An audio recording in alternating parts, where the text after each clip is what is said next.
title I chose for this time is When Will I Be Forgiven? Because we remember it's a three-step process. Get the money, spend the money, forgive the money. So when will I actually get forgiveness? That's really what we're going to talk about. So today there are a few things we want to talk about. We want to get to we're talk a little bit about loan applications again. We're going to talk how flexibility impacts forgiveness, why you should actually wait for forgiveness, and if you take anything away from this program, that's the most important section. And then a little bit of insight in what is the bank going to do with your application. There have been some guidance given to the banks that in the last, since May, there's been no significant guidance given to the borrowers, but to the lenders, the SBA has been giving some information so we can have some insight there. And there'll be time for questions. So it's a little smaller group this time, so feel free to ask questions as you go along, and we'll do our best. So there we go. So this is a standard slide you've probably seen from other presentations. All that's really changed is the date. But everything is up in the air right now. There's going to be new things changing. They're negotiating, Congress is negotiating changes to the program because there's over $100 billion that they had set aside in the for these loans that have not been applied for yet. So in their mind, they have some money that they've allocated they can redeploy. So it's talking about how do you redeploy these funds. So that's a lot of, there's some negotiations going on in there. And the SBA, one of the big reasons they have not been putting out any information to the borrowers is they know Congress is not done tinkering.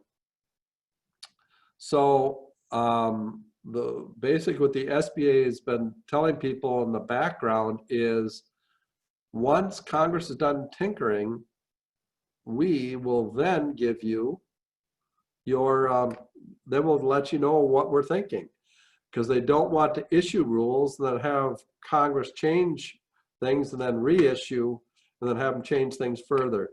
Because remember, there's been changes since May, when the last significant changes came out to borrowers by the SBA.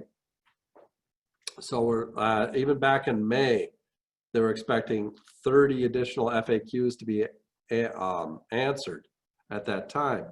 Well, a lot's happened since May. So on the applications, really what I want to stress is when we've looked through our clients is a lot of the people that have not yet applied are sole proprietors. So as many of you are structured in tiered or multi-entity structures, because different structures get us to different tax results or different cash flow allocations, which is what we want to do. Well, what's happened is many of the may use the term parent entity may have applied, but maybe some of the underlying entities haven't. Or say that you yourself are an employee, but on the side, maybe you do books for another person. Maybe you are a director of get director fees from another company. Your Schedule C, your sole proprietor, can also apply. So look at if you are like at JAK, we have the accounting partnership. We also have another partnership that works on the computer networking side. So we had to make sure that both entities applied, not just one. and some things are easily forgotten as you go through. The reason it's so critical that you look at this like very fast if it applies to you is Saturday, the 8th of August is the last day that the SBA is going to accept any applications. There's no talk of extending the time for applying for the initial SBA loans, the PPP loans. Granted, things could change, but we didn't expect the extension out to August before, but that did happen. So look to get it in. Your bank may actually have an earlier cutoff, because remember, you apply to your bank, and the bank submits the application to the SBA, and it's getting that into the SBA by Saturday is very, very critical. If your bank is not taking additional applications, are some EFIN, electronic financial institutions that are doing things. People like Square, PayPal, things that you probably use in your business, they are actually doing these PPP loans. There's another outfit that some of our clients have used from also if you need some other recommendations, but I would start with your banker. So summary, make sure you don't just look for your main business, look for the other things that you do. So flexibility, do you have to use 8 weeks? Do you have to use 24? Actually, it might be 8 weeks. It might be 24 weeks. It might be something in between. So 8 weeks was the initial program, and that's why we're working really hard about spending the money appropriately during that 8 weeks. We didn't think we'd necessarily be able to spend everything, but a lot of flexibility is better than no a lot of forgiveness is better than no forgiveness. So making sure we are spending the money in the appropriate ways within that 8-week period. In prior sessions, we've talked about how to lengthen that 8-week period by electing some of the alternate payroll periods. That's where the game was being played at that time. Okay, could I potentially get 8 weeks all the way out to 10 weeks? Well, as we got down to the final period of time, the Congress then expanded the period to 24 weeks. Now, many of us, we didn't need 24 weeks. Nice having more than 8, but we don't need 24. Well, there might be a way to get a period in between. That is, after you've already spent the funds, you can maybe have a period in there. We'll talk about that. So just keep in mind, there is some flexibility here. There is not a hard line. And the big takeaway is, let's see what flexibility is best for you, best for your business, not only from a forgiveness standpoint, but also from a income tax standpoint. There are some potential issues there. So we want to make sure that we are looking ahead, and to make those proper decisions, we really need some more information. And so let's take a look at a little of the reminder of why this 24 weeks really impacted people, and made it so that made it clear that the Congress wants most of these loans up and forgiven. So this 24-week period may be really worth the wait. And this example here, I made something really simple that just said in 2019, everybody makes $1,000 a week. We have health insurance of $1,000 a month and a 3% profit sharing. And rent and utilities combined are $7,000 a month. Unfortunately, due to shutdowns, we let 2 of the 5 people go. 2 people doesn't sound like much, But actually, that's 40% of the workforce. 40% of the workforce is let go.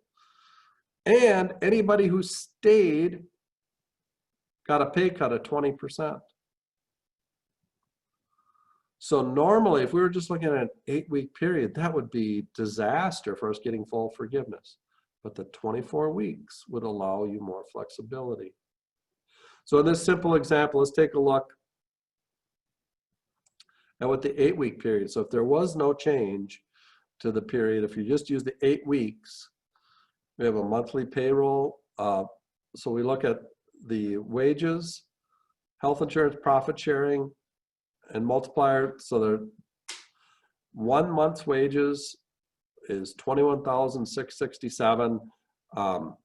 Health insurance and profit sharing, we're gonna we would add that together. So my total compensation is $27,667, and the multiplier you get is 2.5 months wages or compensation, and that means you got a loan of a little over $69,000. So whether you use 8 weeks, 24 weeks, it doesn't make any difference. The amount of the loan you can apply for is the same. There was no change into the amount of the loan that you can get. But there's drastic differences when calculating the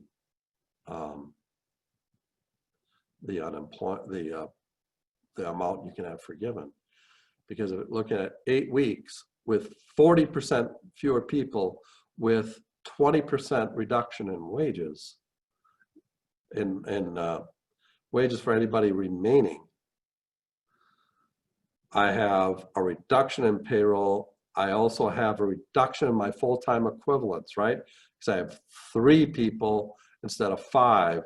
So that's where I got this full-time equivalent reduction in here, okay? And this full-time equivalent reduction, that's gonna reduce, I have reduced dollars, and then I have to further reduce those costs because I did not retain all my people. So that means if I was only 8 weeks, I could only have $23,000 of my loan forgiven. No, $23,000 is something. It's a good thing. I mean, it's better than nothing. However, it still means I'm going to have to pay back $45,000 of that loan. But even with a forgiveness period of, when I use 24 weeks, 3 times as long, but I have 40% fewer people. So I have less wages, and then I have to reduce the expenditures by 40% because I have 40% fewer wages and I didn't hold my people, so I get hit again. My allowable forgiveness here is $76,000, limited to the loan of $69,000. So by having patience and waiting, the forgiveness amount, I can have the entire loan forgiven instead of only 1/3 of the loan forgiven. Now, this is an extreme example, but it's showing you that the full-time equivalents, which we were driving so hard on, because I'm getting so much longer for payroll, and because I can use a significant amount of non-payroll costs now, right? That we're able to have much more. We're able to have an entire loan forgiven, even though I had a 40% reduction in workforce, even though I had a 20% pay cut on everybody that remained. And that is because of the ordering. So when you look at the ordering, what you're doing is you're gathering all your costs. This is a snip right from the application as it exists today. So you gather your payroll costs, mortgage, rent, utilities. This is if you have pay cuts of more than 25%, there's a reduction. I didn't show that in an example, but you put that here. That would be a reduction from those expenditures. And then the FTE, when you're doing your FTE reduction, that fits up here in line 7. So what you're doing is you're adding up all your, pardon me here, you're adding up all of your expenditures. You may have a reduction for this 25% if overall anyone who remained had a pay cut of more than 25% to their salary. Come to the total, and then you multiply by the FTEs. Well, I get 3 times as long to spend this money, 3 times as long to spend the money. So therefore, that FTE reduction quotient, if I have fewer people, I'm going to have less of a true impact on my overall loan, because what you do is you look at when you look at your total expenditures times this reduced payroll, if there is reduced payroll, you get this modified total. That's just this math. Then you enter the loan amount, which is whatever it is, and then you look at your payroll costs up here and you divide by 0.6. So your maximum forgiveness can't exceed the lower of these 3 numbers. Well, it's going to be rare when for most businesses, it's going to be rare that we're really going to not spend enough because I'm getting so much longer. Because if you look at it, when you apply to use 2.5 months payroll, we are now using 5.5 months payroll, and I get 5.5 months rent and utilities. So the changes in FTEs are not as important. So what's the big takeaway from this math? The big takeaway from this math is, even though we're delaying the time, when I'm saying please slow down on these forgiveness issues, and we'll talk more about why shortly, but even though we're slowing down on the time for forgiveness, run your business as you should. If there's some people that need to be let go, well, because you get so much more time for payroll, maybe you do have to make those payroll reductions. You can talk to us, but it's less likely that that's really going to impact your overall forgiveness. It's better to keep your business alive than too. So you want to run your business as your business. So this delay should not impact your ability to run your business as a business and make business decisions. You know, we can put some math together for it if you want, but that is really the big takeaway, because we're spending so much more time, because we have so much more time.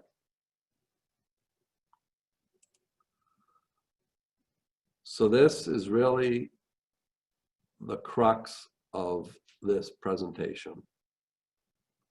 What do I want you to take away today? I want you to slow down. I want you to wait for forgiveness. There's no advantage for applying now. And there can be a detriment. So if there is no advantage, but there can be a detriment, let's wait. So let's talk about some of the reasons why you should wait. We're going to show on some future slides the certifications. Right now, even though the certifications that you have to make on your forgiveness application talk about through the applicable period, which that would be for the full 24 weeks. So you could not sign off on the current application for almost all businesses because you are not through the end of the period. We'll talk about a couple of the exceptions, but if you're going to use anything beyond the 8-week period, meaning even if it's 12 weeks, you're going to have to wait to the end of 24 as the form is currently designed. There's also right now bills that would say that any loan of $150,000 or less would have a one-page simple attestation statement and would be automatically forgiven. And if they do that, then approximately 3/4 of all loans would be automatically forgiven. Now, granted, even though it's 3/4 of the loans, it's only about 1/4 of the total dollars. So that's the reason they're looking at it. They can really help the true, really small businesses or micro businesses quickly. Well, why go through all the work of calculating forgiveness and doing the angst if you're in the business type of business has a smaller loan? There might be another option. They might raise that number. We don't know what they're going to do. We know they're in current negotiations. We know that Congress wants things to be simpler. The problem is the rules they made are very complex. So unless they make some new rules, right, we can't, and I just say you'd be automatically forgiven at certain levels or maybe certain industries. That why go through the exercise? Why create the issues if we may not have to? You know, the SBA has some great computer programs, and they're very good about accepting loan applications. They have everything set for accepting loan applications. They had nothing set for accepting forgiveness applications. Nothing. And yet they're going to have millions of loans. There's over 5 million loans out there right now. Can you imagine going from nothing to 5 million in a very short time? Well, so the SBA has contracted with an outside organization to develop a portal for them, or a system to allow the financial institutions to send their information electronically for forgiveness. So it's a different system to the SBA. And of course, that's gonna be ready on August 10th at the earliest. Have you ever seen a large software program kick off successfully? Do you really expect it to happen on August 10th? They've already got an escape clause that says, by the way, if Congress changes things, we will push this date off further. I wouldn't want to be the first person going through that portal. I want someone else to make sure it works. I want to make sure things move forward. And say everything goes sideways, when you make your application for forgiveness, the bank has 60 days to approve it. Well, how can the bank approve it without knowing what they have to do for the SBA for forgiveness? That's part of this whole process. Well, if they don't know the rules for the process, why do you want to tick off time for your forgiveness and maybe create an unnecessary problem for you that wouldn't be there if you just waited a little longer? I understand the angst of just having it over with and just wanting it over with. But think about it. I wouldn't want, if this software program goes the way that the Minnesota driver's license program went, it might be a while till it's actually ready. So let's not create an issue. Let's wait till everything is up and going. And many of the banks are saying they can't accept anything right now anyhow, because they know they can't accept, they want to wait till the SBA is up and running. They don't want to be under that gun. I've seen some letters from some banks saying they want the forgiveness applications as soon as you spent all the money. Well, that's good for them, but I wouldn't do it because the program time is ticking for approval of the forgiveness, and there's no way for anyone to actually submit the applications. And if you're one of the people that thought you were going to do it, got your loan in April, you had spent all the money in June, you're ready to submit your application, life is good. Well, we're into August. We're almost, in a couple of weeks we'll be out your 60 days from that time if you thought you needed to apply it in that period of time, and there may be no way to submit the application. So this is one, there's no, unlike when we talked about applying for the loan, it was like when it's first come, first served. And when we run out of loan money, there may not be any more left. So we're telling everybody, get in line fast. Well, this is one you don't need to be in line fast. You have plenty of time for forgiveness. Let's just make sure the program is working appropriately so that you don't become the guinea pig. Another thing is there may be additional funds available. And why would that be a reason you want to wait? Well, as you recall, in applying for the loans, you only get one application. And we were telling people, just as others were, get in line early and often. You really want to, because it was right in the SBA directive. Is this program first come, first serve? And the answer is yes. So we told people you need to get there because we don't want the program to run out of funds before you've applied. Well, then additional guidance kept coming out. And if you got your loan early and maybe the rules changed and you could have got more funds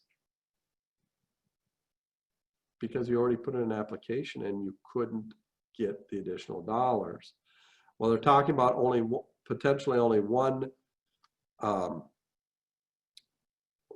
What I wouldn't want a situation to be that these additional funds have to be combined with one forgiveness application if they become available.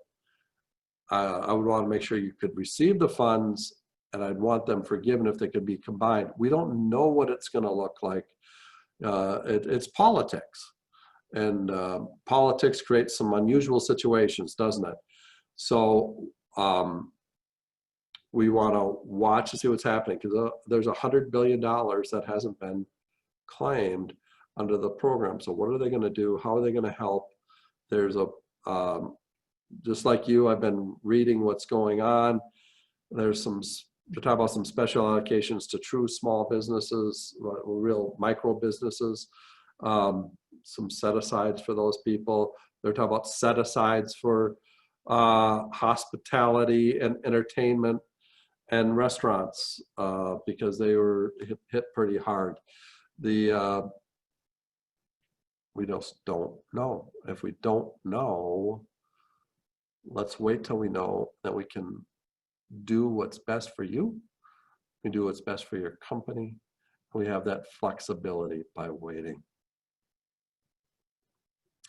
And the last thing in my top 5 reasons why you should wait is longer time periods may help with QBI calculations. Now, don't like using acronyms. QBI, that's qualified business income. That's that 20% deduction that you can get on your individual tax return to offset part of your taxable income from your business. Well, as part of those QBI calculations, you need to pass out what is payroll, expenses, and then payroll meaning in this case is wages. It doesn't include benefits. From the IRS perspective, they're saying if you get a PPP loan, and that loan is forgiven, that's deemed tax-exempt income. And expenditures used to generate tax-exempt income are not deductible. So they're saying the wages and the rent and the utilities used to help create that that forgiveness are not deductible. Well, the question is it Do you just do a lump allocation, a lump negative, just non-deductible expense? Do you have to allocate it among all the different buckets so that, in other words, I'll have some payroll that I wouldn't be passing through because it's not deductible? Or is that the way they're going to do it? If they're going to do it that way, if I have a longer time period, I will probably have more of the expenses that I can allocate to rent and utilities, and therefore allowing me to pass through more wages. If I have a very condensed period of time, more of my non-deductible expenditures may be deemed payroll, and that might impact your tax return come next April. So these are some of the reasons. I could come up with a lot more, but these show you the diversity of things that are impacted. This shows that it impacts, you can't fill out the application, and you might impact your tax return. You might be constraining an ability to get additional monies forgiven. There might be problems with the computer program, and you know what? They might make it super simple for you and just say you don't have to worry about it. So please wait as you can.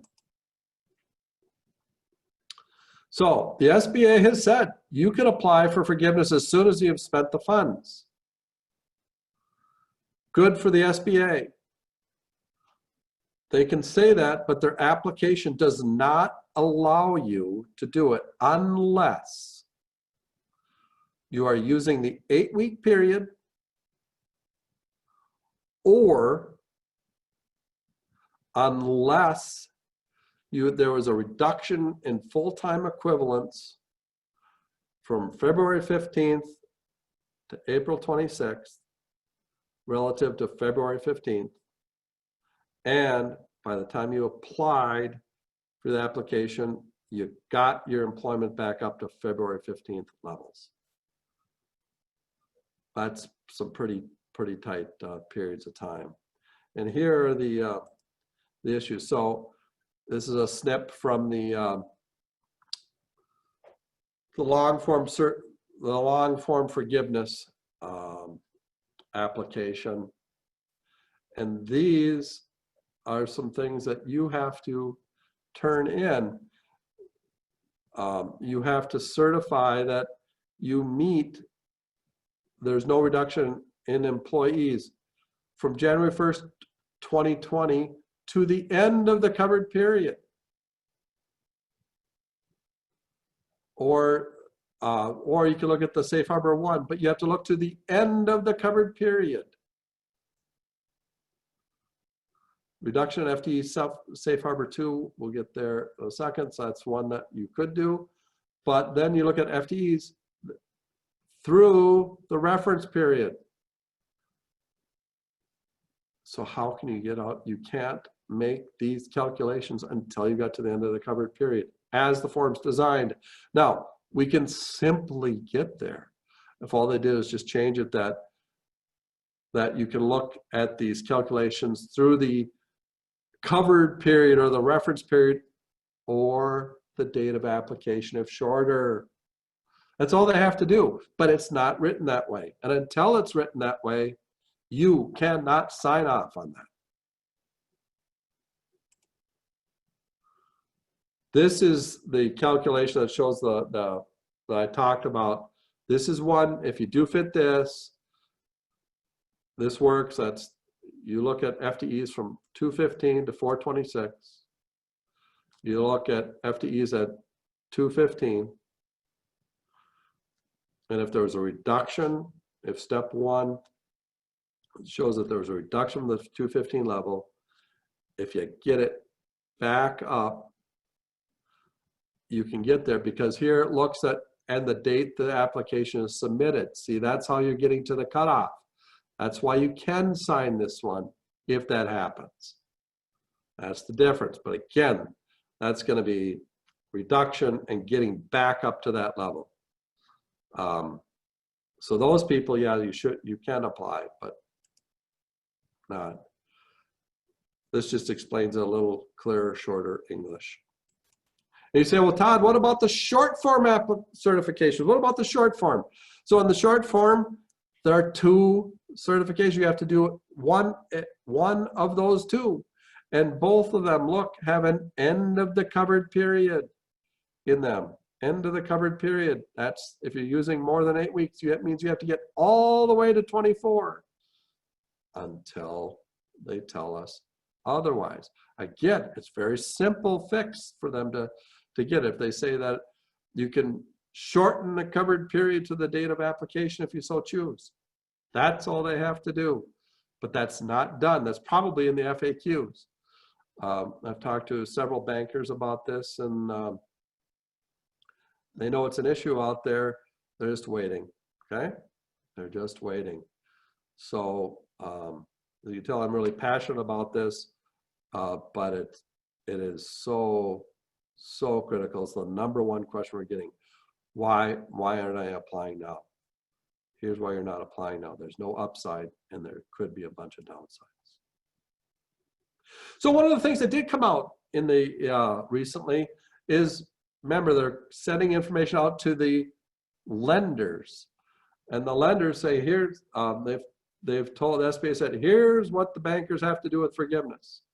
They have to verify that you submitted an application, the calculations on the application are accurate, you submitted documentation, and the dollar amounts on the application are supported by the documentation. What's not there? The bankers are not auditing or testing for reasonableness. They're just noting that the amounts submitted are supported. Why can they do this? Because the lenders are allowed to rely on your certifications. And one of the certifications you are giving to them is that the numbers I'm giving you are accurate. So originally we were very much concerned that the bankers were going to dig in and dive into the numbers. Actually, the bankers I've been talking to, they're not going to do a whole lot. They're saying, okay, we'll make sure that the application itself works, and I'm sure there'll be just a math check that goes through pretty quick. And then you just have to watch to make sure that the dollar amounts are supported by the documentation. Not that they're correct, not that they're reasonable, just that they're supported.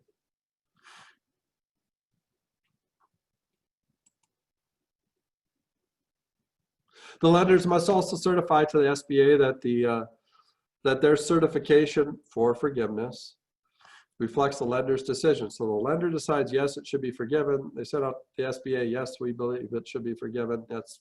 That fits in with our thoughts. The loan forgiveness reflects the lender's records. In other words, they're going to, you're tying it back to the loan. The lender followed the SBA rules, and that the loan was not canceled or repaid, and that the lender has not made a previous loan forgiveness decision unless this is a resubmission. So in essence, you're only allowed one forgiveness unless there's a resubmission just due to the SBA saying, we don't agree with the decision, you need more facts, or the numbers aren't supported, etc. So what does the bank actually submit to the SBA?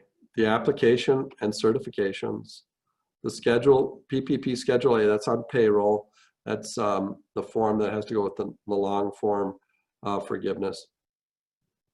The demographic information, if you completed it, I'm be surprised if many people will forget or complete this.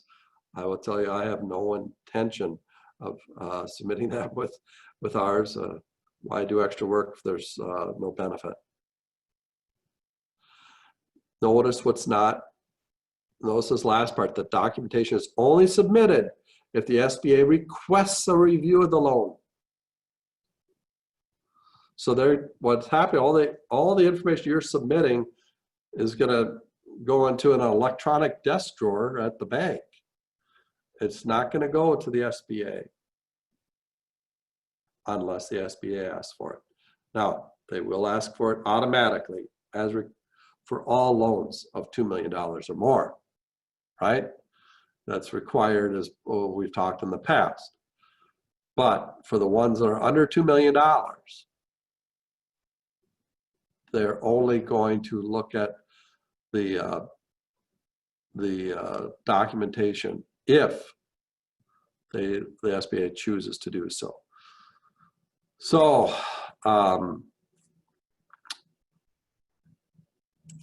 those are the main topics I want to get to. I see we have a few questions. I'll take care of that. We'll go through there. But in summary, there's not a huge reason to move forward. There's not a huge reason to submit your application early, other than just to make yourself feel good, get it off your books, get it done. But there could be a lot of problems. So just hang tight. We're here for you. We're watching what's going on.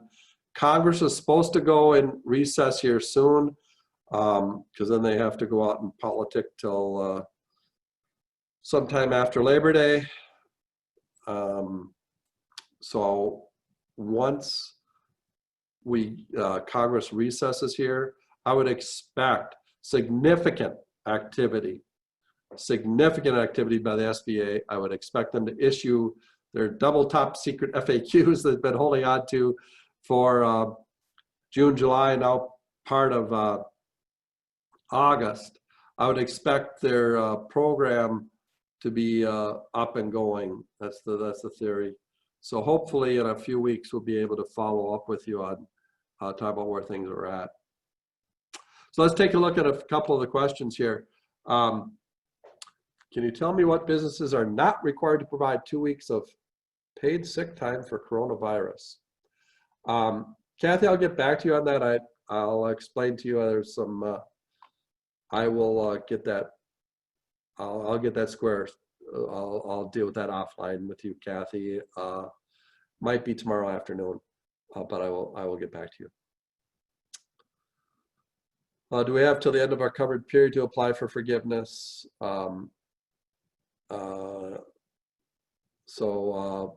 Right now, Mike, as the form is designed, unless you can get back up to the February 15th levels, you have to wait until the end of the covered period if you're going past 8 weeks. Going past 8 weeks.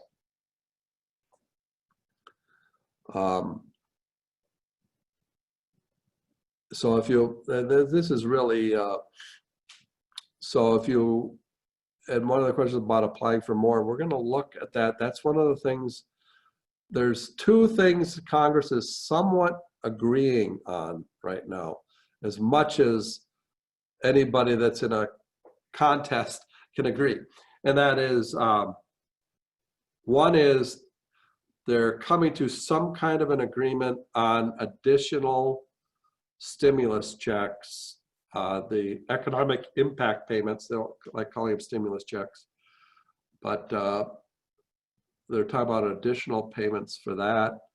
They're getting down to some real brass tacks on that. So they think they might be able to come to an agreement on that. They think they can come to an agreement also on PPP on some of the additional dollars there, because they have some targets, they have money set aside. There are some things they can target it to some specific industries. That's now where they're down to some nuances there. So once they start getting down in those areas, that's getting better. But the problem we're really having is, you know, the House, the heroes bill in the House, you know, is $3 trillion, and then the Senate bill is $1 trillion. And the big differences in there are really hard to bridge because there's two very large things in there. One is HEROES had us a huge amount of money to help out states and cities that are seeing collections, tax collections really decline. You're going to be hearing more about that in our wonderful state of Minnesota. I'm hearing that we're looking at budget deficits for next biennium, which is July 1st of 21 to June 30th of 23, of somewhere in the $8 to $10 billion range, which is huge. So the HEROES bill, they wanted to help deal with some of those issues. Second thing they're having trouble dealing with is extending unemployment benefits. As you know, that the $600 a week federal unemployment benefit ended the end of July. Looking to extend it, but there's the Democrats want us, let's just continue the program as it was, and the Republicans are saying, no, let's cut it back, and then we can true it up so that people aren't making more on unemployment than they were making working. Pretty big philosophical difference on where you should go, and it's very large dollars. It's tough to see those going, but we are seeing movement on PPP, so potentially there could be some additional dollars, especially for small, very small businesses, and for businesses in extremely impacted industries. So on Linda, yeah, for FTEs, if you have an employee that resigned and accepted another position that does not impact your FTE counts, you get to count them as a 1. I'll be happy to talk to you more. None of those rules have changed, Linda. I took all that stuff out because I wanted to make sure we concentrate on the new, but everything, nothing has changed in that those calculations. Right now, you know, Mark, you're wondering about what loan applications that were required to reapply. Right now, there's no talk of allowing people to be able to get dollars that they could have qualified for under the expanded rules. One of the common ones that happened was partnerships. You know, partnerships, some of the people thought, well, partners aren't employees, so therefore their wages don't count. So some people applied without calling any of the partner compensation in their payroll, and they waited, and they known that information, they could have got a bigger loan. They're very clear in the SBA rules that that could not be done for changes in those rules. We'll just have to see what's going to happen with this potential expansion of the program. Is it going to be just specific industries, just specific size employers, or are they going to have a first come first serve free for all? So we'll see what happens. But we do know that if you applied for a program and then the rules changed, that would actually have reduced the amount of loan you could have gotten, right? So, example, again, go back to partners and partnerships. It made logical sense that partners and partnerships, you would look at their wage substitute. You should also be able to count their profit sharing. That kind of made some common sense to me. But when the final rules came out,